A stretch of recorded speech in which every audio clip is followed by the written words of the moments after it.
Velocidade aqui no canal do YouTube. Eu estou aqui na companhia do meu querido parceiro Guilherme Roquette, na BR-448, testando mais um BYD. Aliás, testando mais um não, testando o mesmo BYD, o TAN,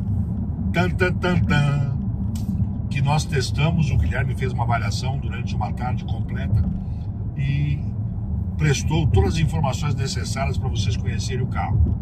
Mas agora, a convite do Grupo IESA, que é o concessionário da BYD, mas também de mais 10 marcas, eles também são concessionários da BMW. Eles estão fazendo um evento em Caxias do Sul, onde vão inaugurar uma nova loja da BMW lá na cidade serrana. E nos convidaram para cobrir o evento, onde também estarão executivos da marca alemã que vem de São Paulo, e nos cederam este carro da BYD, o TAN, para nós viajarmos, eu e o Guilherme, de Porto Alegre a Caxias e voltar. Nós estamos indo no mesmo dia e retornando no mesmo dia. O evento começa às 17 horas e deve se estender por 2 horas, 2 horas e meia, 3 horas no máximo. E nós estamos agora repetindo na 448, e eu estou tendo pela primeira vez a oportunidade de conduzir, de guiar esse TAN da BYD. E posso te dizer, parceiro Guilherme, que é um carro muito agradável de dirigir. Antes de mais nada, uma característica desses grandes SUVs que nós temos hoje no mercado: altamente confortável. Sem dúvida. E muito luxuoso, né?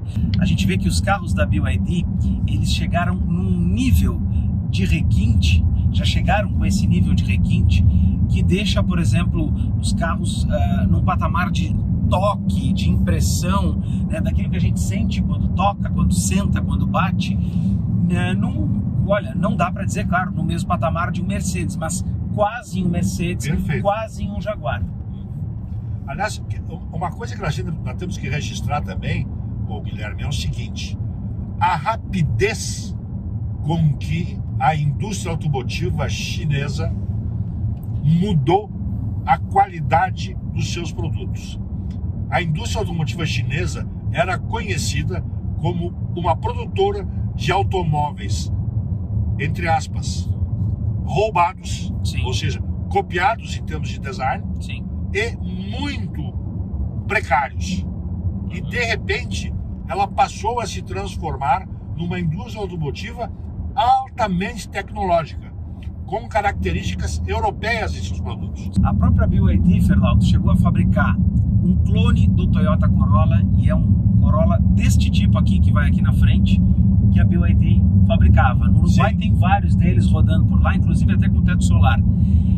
Ela fabricava também outros carrinhos compactos, mas em paralelo a isso, a BYD, ela é uma fábrica altamente especializada em fabricar baterias. Exatamente. Então, o que parece inclusive que a BYD de celular. fez? Sim, inclusive de celular. Então, o que parece que a BYD fez? Vamos pegar esses projetos, vamos aprender a fabricar carros, depois a gente pega as nossas baterias e vamos colocar as nossas baterias nos carros. Então, assim, a gente olhando de fora, parece um pouco que foi essa a lógica, né, que foi utilizada pela fábrica. O que me chama a atenção também, Guilherme, e surpreende o mercado, é a qualidade do design, tanto externo quanto interno. Sim. Não deixa a desejar a nenhuma marca norte-americana ou europeia. Sim. Tem alta qualidade, linhas atualizadas e modernas que estão agradando o mercado. Quando eu fui pegar este carro hoje de manhã, tinham 3 clientes comprando carros lá na BYD. Sim, sim, sim. E hoje a linha, claro, ela só vende carros de luxo, né, de carros premium. Esse aqui é o TAN, ele é o mais completo, ele é o SUV maior, ele é um SUV inclusive com tração nas 4 rodas, porque ele tem os motores elétricos capazes de tracionar no eixo dianteiro e no eixo traseiro. Mas além disso, nós também já testamos aqui no canal, e é um vídeo com vários acessos, inclusive você pode assistir para ver como é o BYD Yuan, que ele é um compacto, ele é um SUV compacto, no tamanho aí talvez um Jeep Compass, né? Então um compacto um pouco mais intermediário. E ainda tem o Song Plus, que ele é híbrido, e o outro modelo é o sedã, que é o BYD RAM. E esse sim, totalmente elétrico. Então são 3 totalmente elétricos e um híbrido, que hoje então são os modelos que a BYD está vendendo aqui no Brasil. Especificamente sobre este carro, ele é muito interessante. Primeiro, como a gente já falou, pela questão dos materiais que a gente tem aqui, teto solar panorâmico. Todo o sistema dele é controlado por essa mídia aqui, que mais parece um iPad, que pode inclusive girar aqui no painel. Então, opa, só que não pode ter um suporte de celular ali, né? Mas vamos botar ela de novo no lugar aqui, sem que ela dê problema aqui para o telefone do GPS. Mas enfim, aqui a gente controla o ar-condicionado, a gente faz os comandos do carro. E uma coisa que às vezes até me incomoda um pouco nesses carros da BYD é que, como está tudo concentrado aqui e não tem botão físico, a gente tem que olhar para a tela e pensar onde vai apertar, onde é que está o menu. Eu sei onde é que tu quer chegar. Se então, tu está dirigindo, isso dá uma dificuldade. Exatamente. Se eu estou dirigindo, agora eu estou vendo aqui a tela do ar-condicionado, eu estou entendendo como é que é. Não está te preocupando em conduzir o carro. Claro. Mas se eu estivesse dirigindo sozinho, como eu já estive quando eu experimentei esse carro, e precisei mexer na tela, eu queria procurar o desembaçador traseiro do carro, eu não consegui encontrar onde liga. Aliás, esse aqui é o que eu não consegui encontrar, o desembaçador, e eu até hoje não sei, vamos ver se até Caxias eu consigo descobrir. Mas uma outra coisa que você falou das dimensões desse carro, ele é irmão, praticamente, em termos de dimensões, do Commander, do Jeep Commander. Sim. Ele tem 7 lugares. Sim. Tá? E essa dimensão interna dele é muito, mas realmente muito parecida, inclusive em termos de litragem de porta-malas, com os 7 bancos funcionando. Sim. E isso faz com que haja uma outra coisa que a BYD passa a se beneficiar. Ela passa a ser uma concorrente com capacidade igual de disputa no mercado. Sim, com certeza. E esse carro, por ser uma opção de 7 lugares, ele é realmente uma opção muito boa, até em termos de preço, porque se a gente for olhar, por exemplo, para uma Toyota Hilux SW4, né, que vamos dizer assim, que em termos de preço, eles não estão tão distantes assim, enquanto que aqui tu tem um carro totalmente elétrico que anda muito, porque quando a gente andou nesse carro aqui, a gente experimentou inclusive aqui, ó, modo Sport, que faz este BYD acelerar muito rápido e de forma instantânea, porque como é um motor elétrico, todo o torque está disponível. Quer acelerar um pouquinho aí no modo Sport? Bota aí pra gente ver. Eu não vou mexer no acelerador. Standard, Sport, tá lá. Aperta fundo agora que ele não vai mexer. Só para ter uma noção, é rápido e rasteiro. É. Chegamos a 150 km por hora. Então, em menos de 15 segundos. E ele joga a gente para trás, né? Limite 100. E ele joga a gente para trás. A aceleração de carro elétrico não tem igual. O pessoal da IESA BYD, quando eu fui pegar o carro de manhã, até me pareceu interessante a maneira como eles me indicaram para mim me cuidar com o carro, como se eu não tivesse, obviamente, experiência como jornalista automotivo. Sim. Mas é uma preocupação que eles têm o hábito de ter com quem compra o automóvel. Dizer, cuidado que esse carro freia muito e acelera muito. Sim. E realmente é verdade. Esse carro, ele é uma nave, ele é motor a jato. É. Se aperta no pé, mesmo agora que nós estamos na condição econômica, olha aqui, ó. Sim. Já nos joga para trás. Já nos joga para trás. Entende? E frear, olha aqui, ó. Ele segura. Segura firme. Então é um carro que tem, em termos de segurança ativa e passiva, coisas magistrais. Sim, até porque esse carro aqui, ele tem todas as assistências. Se você quer entender um pouco mais sobre essas assistências, eu já vou dizer para você, procure o vídeo que nós fizemos com o BYD, o teste completo do TAN e também do BYD U1, que tem essas assistências de segurança, de alerta, de assistência para o motorista, que elas estão bem completas. Eu vou resumir aqui. Um desses assistentes é o de evasão de faixa, em que o carro consegue corrigir a trajetória, joga o motorista de volta para o centro da faixa, e aí ele não se evade, né? Ele atua na direção elétrica. O outro assistente é o alerta de frenagem autônoma. Esse assistente de frenagem autônoma, ele pré-condiciona os freios na iminência de uma colisão para ou evitar ou mitigar, né, reduzir o dano de uma colisão. Nós também experimentamos isso. E o outro alerta que a gente tem, inclusive, é o assistente de farol alto, em que ele vai atuar ali percebendo qual é, por exemplo, a condição, se a gente está numa rodovia escura sem carros na frente ou à frente, né, ele vai atuar nos faróis, vai fazer a alternância ali da luz alta para luz baixa conforme a situação, se vem carro ou não vem carro. E é realmente um carro com muita segurança, até porque todo o conjunto de freio, inclusive, ele é um freio de grife que a gente tem aqui. Agora, quem compra um carro elétrico tem que ter uma preocupação. É uma coisa que a gente estranha no início. O carro não faz barulho. O carro não faz barulho. Ele parece que é um carro com o motor desligado. Sim. Tá andando na banguela, né? Então as pessoas têm que ter esse tipo de preocupação. Até mesmo para manobrar. Porque ele também, de forma externa, ele também não emite som. Sim. Então, se você tem algum pedestre passando, você tem que ter muito mais atenção, porque o pedestre pode não ouvir nada e, de repente, você atropelar ele numa manobra de ré. Sim. Então, essa preocupação a pessoa tem que ter. Isso, evidentemente, que com o correr dos tempos, isso vai se tornar uma coisa automática em todos os sentidos. Não só do motorista que vai usar o carro, mas também do próprio pedestre, que vai se acostumar que o carro no mercado é um carro elétrico. Outra preocupação, Ferlauto, que é muito pertinente, é que agora, por exemplo, a gente está na estrada e a gente vai fazer uma viagem. Então, qual é a autonomia do carro, né? Isso é uma coisa que é muito importante a pessoa saber e conhecer o carro, inclusive, para saber se agora, por exemplo, a gente vai subir, com certeza ele vai gastar mais do que na volta quando a gente for voltar. Exatamente. Mas o detalhe é o seguinte, o carro elétrico, tem muitos carros hoje, como esse aqui, que eles têm autonomia suficiente para que a gente possa fazer a maior parte das viagens que são necessárias. Porque a gente pegou esse carro com 3/4 da carga de bateria nele e ele estava dando uma autonomia ali de 300 km, agora baixou para 250. Mas por que ele estava dando aquela autonomia maior se a gente não andou 50 km ainda?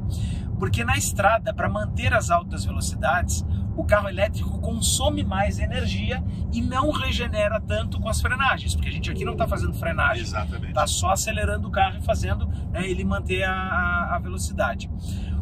A questão é que a gente precisa ter um planejamento maior, né, de saída, entender onde é que tem um eletroposto. Agora, com esses carros aqui da BYD que tem mais autonomia, é muito tranquilo de conseguir se manter e fazer viagens como essa de Porto Alegre para Caxias, ou situações assim de 200, 250 quilômetros tranquilamente. Exatamente. Nós não tivemos a oportunidade de pegar por vamos dizer assim, um lapso de comunicação. Não conseguimos pegar o carro na concessionária com a capacidade 100% elétrica. Nós pegamos com 3/4, como você disse. Porque se tivéssemos pego com a capacidade 100% elétrica, nós teríamos condições de ir a Caxias e voltar, e mesmo dar uma circuladinha dentro de Porto Alegre, e sobraria a carga elétrica. Certo? Mas como nós vamos para uma concessionária que também tem carros elétricos, nós vamos chegar lá para poder retornar com segurança e vamos colocar para recarregar. Claro. Né? E como você disse, também tem uma outra coisa. Nós agora estaremos subindo a serra, depois nós estaremos descendo. Também vai se gastar menos. E a própria descida já vai atuar também como uma regeneração de carga através do freio, né? Então já vai ser uma outra condição. A gente pode até usar aquele sistema um pedal que também tem outros carros elétricos, como o próprio Chevrolet Bolt. Ó, tá aí o alerta de frenagem, né? Já conseguimos perceber aqui na estrada o quanto ele é importante, porque o trânsito parou e o carro já avisou de longe, já que tinha o bloqueio. E eu consegui sair do enrosco. Exatamente. Mas tem uma outra questão ainda falando, Ferlauto, ali que a gente estava comentando a respeito da carga, né? É que esse procedimento que a gente vai fazer de chegar lá, parar, enquanto o carro estiver parado, ele vai ficar carregando, é o procedimento habitual que todas as pessoas que têm carro elétrico devem fazer. Chegou do trabalho, chegou em casa, coloca o carro na carga. Por quê? O ideal é que o carro sempre saia com a carga completa de casa. É uma lógica diferente do que quando a gente abastece, vai lá, enche o tanque e leva uma semana para ir abastecer de novo. Né? Para quê? Porque quando o carro está com a carga completa, você tem toda a autonomia dele. Então você não sabe exatamente que condição de trânsito ou de piso ou de lomba, de aclive você vai pegar. E como a gente já testou também o Kwid elétrico, o Kwid elétrico tem 250, 260 km de autonomia. Ou seja, é uma autonomia curta. Então, metade desse aqui. Então é aquela coisa, a gente precisa reaprender a usar o carro e pegar um pouco do exemplo do que a gente já faz com o celular. Chegou em casa, bota para carregar. É isso aí. Aliás, eu tive sábado e domingo andando com um carro híbrido da Kia, fornecido pela Sun Motors. Eu fui a Garibaldi e Bento Gonçalves, passeio familiar. Nós também já tínhamos feito aqui no canal a avaliação do test drive do Stonic. Então dessa vez eu também queria, não tinha guiado, você que fez a matéria, eu não tinha guiado, pedi para o Jefferson Cristanal, que é o diretor da Sun Motors, e ele gentilmente, não, Fela, fica tranquilo, deixa eu só ver como é que está a programação lá, e na quinta-feira durante o ensinamento para vir pegar o carro. E realmente o carro surpreende também. É um carro muito menor que esse, é um carro mais compacto, de nível médio, não é carro de entrada, que nem os nossos, mas é o carro de entrada da marca Kia no Brasil. Né? E o carro muito gostoso de guiar. E tive a oportunidade de subir serra, e inclusive em Garibaldi, as ruas, as vias, são muito íngremes, tanto para subir quanto para descer. Deve conhecer lá. Conheço. Eu fui até o Mirante lá em cima, conhece? Maravilhoso. O Mirante, a paisagem é maravilhosa lá de cima. E realmente me surpreendeu. Então o que acontece? A gente, no momento que começa a usar mais vezes essas alternativas de carros ao carro de combustão, que são os carros híbridos e os carros elétricos, a gente começa a gostar mais de como eles se comportam, porque a gente vai se adequando às novas condições. É verdade. Cada vez que vem um carro elétrico hoje aqui no canal, eu tenho comemorado. Por um aspecto muito simples. A gente pode dirigir sem culpa. Depois eu só chego no shopping, ligo na tomada e deixo carregando. É verdade. É uma coisa, é uma sensação que a gente tem de mais liberdade, mais tranquilidade, de ficar pensando, puxa, mas eu vou até lá, mas eu vou gastar gasolina. Não, né? Vai gastar energia e não vai ter tanta culpa assim. Agora, quando a gente chegar lá em Caxias, a gente vai poder avaliar um pouco, então, do que a gente vai gastar de combustível. A gente está quase na metade ali da carga da bateria, 248 quilômetros ainda faltam para a gente rodar. Mas mais para frente a gente conversa mais. Eu recebi o carro exatamente com 358 quilômetros de autonomia.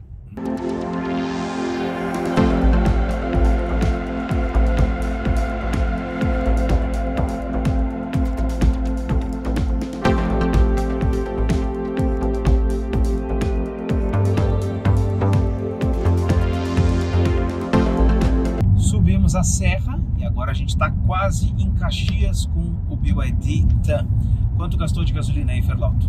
Nós estamos chegando com uma autonomia para 118 quilômetros. Na verdade não gastou nada de gasolina, porque esse carro é elétrico, verdade. Era uma pegadinha. E eu entrei nessa porque eu estou preocupado em dirigir, e peguei a pergunta e dei a resposta. Pois é. Bom, mas de qualquer forma a autonomia ainda é de carga elétrica para 118 quilômetros. Isso significa que assim, a gente já estava lá embaixo com 240 quilômetros de autonomia e ele perdeu 100 num trecho que na verdade é de 50 quilômetros, né? Ele perdeu em autonomia 100 quilômetros, mas na verdade ele rodou 50. Então, na subida da serra, realmente, o consumo energético, né, o gasto de energia para manter o carro rodando em mais alta velocidade é muito maior. Agora, claro que depois, quando a gente for voltar, ele tende a estabilizar, né, esse consumo. Agora, é um carro realmente que tem um comportamento dinâmico excelente, né? Maravilha. Tu viste que na subida da serra agora, que é bem sinuosa, nós não estamos a 116, nós estamos na 122. 122, né?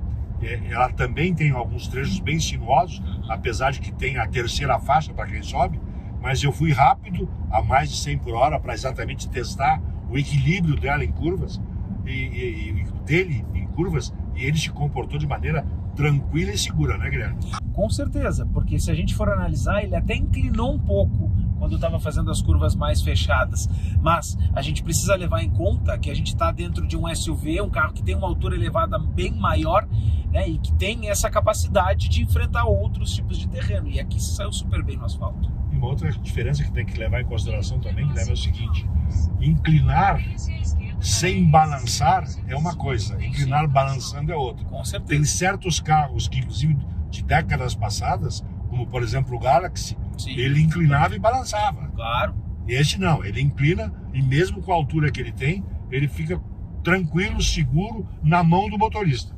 O GPS vai nos acompanhar agora por alguns momentos, então a gente vai ouvir ele falando um pouco, mas num carro que para viajar é muito bom, muito gostoso, muito confortável. A gente vem ouvindo música e a acústica, o rádio tem um som excelente e a gente não ouve praticamente nada do que está do lado de fora. E por óbvio, como é um carro elétrico, a gente também não ouve o motor do carro. É verdade. Então isso dá mais conforto ainda, né? Porque às vezes a gente que está aqui, por exemplo, para mim que não estava dirigindo, não ouvir nada é uma vantagem. Me chama outra coisa que me chama a atenção e que tu falasses agora, eu quero referendar, é o seguinte, tem certos carros que mesmo numa viagem como essa, de 150 km aproximadamente, considerando que eu saí lá na zona sul de Porto Alegre, tu já chega com a coluna meio dolorida, os quadris meio doloridos. Aqui não, tá tranquilo, porque o carro tem um comportamento suave, ele é confortável, ele é aconchegante por dentro, e isso é muito gostoso para um carro que tem 7 lugares e que tu quer viajar com a família toda. Com certeza. Inclusive até para, por exemplo, um passeio de fim de semana, um domingo, uma viagem na serra, em alguma cidade turística, ele é excelente, vai muito bem. Acho que a gente pode encaminhar o vídeo por aqui, né, Fernando, dizendo que surpreende muito. E é interessante quando a gente tem contato com esse tipo de produto, que é um produto novo, né, que é um produto que a gente pode dizer que muda a nossa maneira de dirigir e a gente pode entender como é que ele se comporta um pouco mais, né, além daquele teste inicial que a gente já fez com o BYD. Atenção. Bom, Guilherme, realmente agradável. Tu já conhecia bem de perto o carro. Já. Eu estou tendo a oportunidade de conhecer melhor agora, nessa viagem. E encerrando o nosso trabalho, nós queremos solicitar que o amigo que está nos assistindo, se não se inscreveu no canal, que o faça, se inscreva, porque ele vai sempre ter novidades de lançamentos de veículos automotores aqui no nosso canal. Clique no sininho para que sempre seja avisado dos novos vídeos e não se furte de deixar os seus comentários, as suas críticas e as suas sugestões. Veículos e Velocidade no canal do YouTube. Tchau e até a próxima.